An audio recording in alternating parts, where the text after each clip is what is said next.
How's it going today, everybody, and welcome back to the channel. I'm sure if you couldn't tell by the thumbnail and title, you know what this video is going to be about.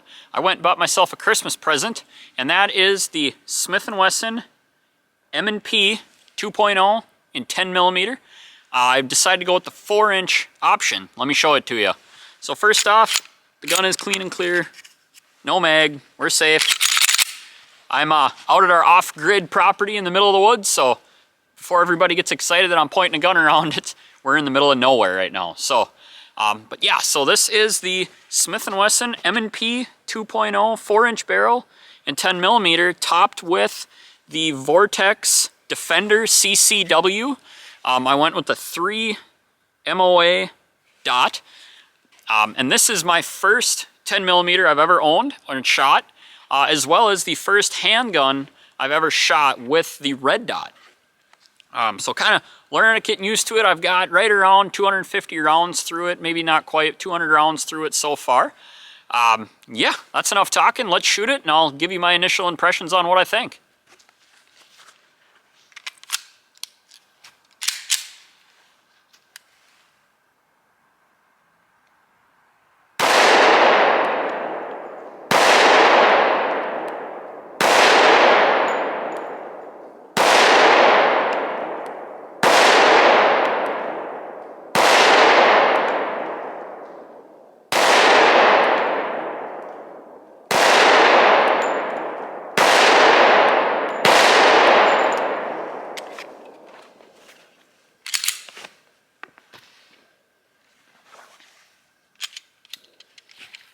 And we are unloaded and clear. So my first thoughts, obviously, like I said, this isn't the first shots I've taken with this gun. I've shot it a little bit, went ahead and sighted this guy in the best I could. I'm still tweaking it a little bit, but my first thoughts on this firearm are this. So first of all, for a big bad 10mm, the recoil is very manageable. Yeah, it's got some punch to it. I also have the same gun, almost the same gun in the 9mm option, and this obviously has way more recoil than that. You're shooting the big 10mm round. Also, I went with the thumb safety on it, which is a controversial thing. A lot of people say that thumb safety that's supposed to save you is going to end up killing you in a defensive situation. I can tell you right now that that's all about training, right? Gun's still loaded, unloaded, just cleared the slide. That's all about training. My dad taught me when I was a tiny little kid that guns have safeties and you use them and they're always on unless you're ready to shoot. So to me, clicking off a safety is as second nature as walking or pulling the trigger. It's just something you do. I think that a safety can save your life way more than it can impede defending it, we'll say. So that's my 2 cents on that. As far as the gun goes itself, I have had 0 malfunctions with it. You just saw there, I don't know exactly how many rounds that was, but I've had 0 feed issues. I know that these guns, folks have had issues with them in the past. Now, my main reason for purchasing this firearm is bear protection. So we've got a lot of bears at our off-grid property here, as well as I really enjoy bear hunting with a bow. So you go walking out to track a wounded bear, or even just leaving the stand at night, and it can get a little hairy. And in the past, I've just carried my 9mm, and that is, well, it's a little nerve-wracking. It's kind of a tiny little bullet. Yeah, you know, 9mm is more than enough to kill a bear, especially a black bear here. We don't have grizzlies. But there's nothing wrong with a little bit more punch, right? Decided to top it with the Vortex Defender because I've always wanted a red dot, and I also want this handgun to be as accurate as it can be. I would love to deer hunt with this gun, and that you may see on the channel this fall. We'll see if I'm confident enough with that. Right now, I've got it pretty well dialed, and I'm pretty good with it, or decent at it, I guess.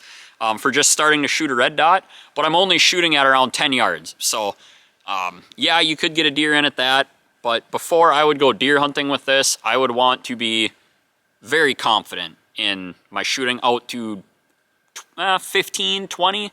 Not that I'd shoot at a deer at 20 yards with a handgun, but I'd want to be proficient out to that, so anything that's in closer is much easier of a shot. So enough talking, let's put some more heat in it.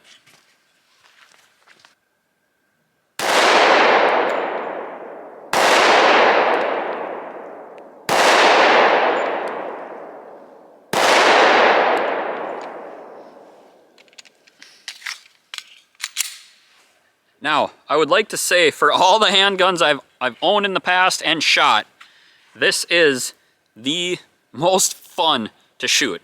I don't know if it's just because it's a 10mm and you really feel like you got something in your hand, or if it's the red dot. I really enjoy shooting with the red dot. One issue or complaint I've heard of guys shooting with the red dot for the first time is they have a hard time picking up the dot in their sights. Or when they go to draw the gun, they have a hard time picking up that red dot, and for whatever reason, I have not experienced that problem with the Vortex. Now, it does have a large sight window, as you can see here, and the sights, if I can get it to focus here, you can kind of see it, but they are the optic ready sights, so they co-witness that red dot really well. So I find that if I pull up and I have a hard time locating that dot, which just in the amount I've shot and then dry firing, I'm a big believer in dry fire, just coming from holster out to a draw, I find that if you don't see the dot right away, I just focus on that front sight, and like you would a normal open sights or iron sights, that dot appears. So anytime I pull up and that dot isn't right where I want it, I just switch my focus to focusing on the front sight, and usually I'm a little off to one side or the other, and as soon as I do that, it snaps right to where I want it, and that red dot just appears. Now that's probably just beginner's luck, because like I said, I am not a professional handgun shooter period, and definitely not with an iron sight, or with a red dot on it. But that's what I've learned so far. So as far as malfunction issues with this gun, I have had zero. Like I said, it's got between 2 and 250 rounds through it now. I have not shot a variety of ammo. Like I mentioned in the past, I definitely plan to be running some hard cast, some extreme penetrator from Underwood. I'm going to go ahead and order some hard cast from Underwood. I'm going to try to run bear load through this, defensive bear load, as well as hunting ammo, hollow points for defensive situations, everything you can think of. I'm going to try run through this and see if it eats it. Now the other awesome thing about this handgun, and why I chose to stick with the Smith & Wesson over a Glock or a Springfield or any of the other options, is because of the full frame, full size 9mm I already have. This fits in all my holsters and everything. The only issue I have had is because this has the red dot on it. One of my holsters does not have the RMR cut or an optic cut on it. So I'm either going to have to take and notch it slightly to fit this, or I'm just going to have to order another holster, which is more than likely what I'll do. So another real common question that I had as well is Smith & Wesson came out with a new trigger in this gun. The gun is cleared once again, unloaded, nothing in it. And it is their new flat face trigger. My 9mm that I have has the curved kind of broke trigger in the middle, or the hinge trigger, I guess you'd call it. And this has a new flat face trigger, and I definitely prefer the flat face trigger. Let me show you guys again. Gun is cleared. So the trigger does have a fair amount of take up, and there's a little bit of a clunk to it in the middle, which I find a little odd, but to be honest, it doesn't really bother me. In fact, I kind of like it, because you can tell right where it clunks is where it's ready to break over. So squeezing fairly, I almost want to say it's a heavier trigger press, but it's very crisp. Reset.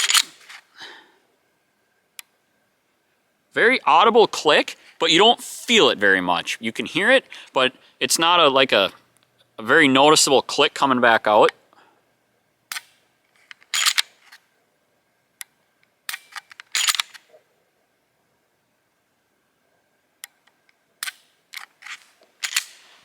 I really like the trigger in it personally. You know, every handgun's a little different. I'm not a super big trigger guru. To me, every time you pick up a different firearm or a new firearm, there's a learning process. You're learning the trigger, you're learning the slide, you're learning how the gun feels. I'm a Smith Wesson guy, but to be honest with you, even Smith Wesson I pick up, they all are a little different, right? Grip's a little thicker, a little smaller.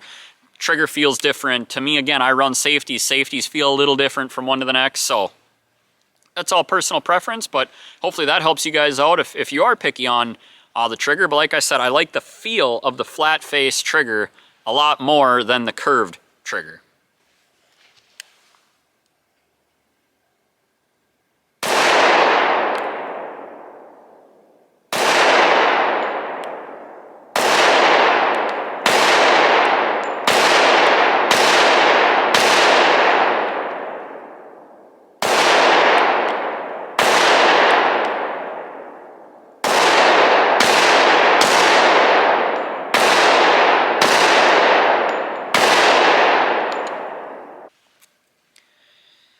So the only other comment I would have that I just thought of after shooting that last round that I noticed is the gun does get hot.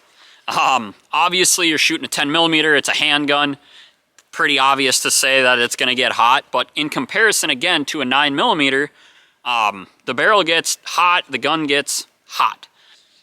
So the other thing that's super nice about this gun being that it's not larger than the 9mm, the grip is a little bit longer. If you guys want, drop a comment below. I can do a full, or I will do, if you want to see it, I will do a full comparison video between this and the compact 9mm, the full-size 9mm.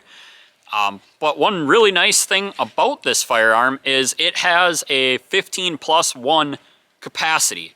So it's not a super large gun, and for 15+1 of 10mm, that is a lot of firepower on your side in bear country. We've got bear, coyotes, wolves now. Just recently, we've had a lot of wolves around. The guy just feels a little better. Having a little more firepower on you. All right, guys. Well, I hope you enjoyed this video. I know it was a little bit more of me talking. It's the first gun video on the channel, so drop a comment below. Let me know if you enjoyed it. Like I said, I plan to get different ammo for this. We'll go through and do a video on that. If I start to experience problems with that ammo, I'll definitely let you know that, because to me, what good is a handgun for protection in the woods from bear if you can't run bear load through it? That doesn't even make sense to me. So once again, thanks for sticking around. Thanks for watching the whole video. And until next time, you guys have a good one.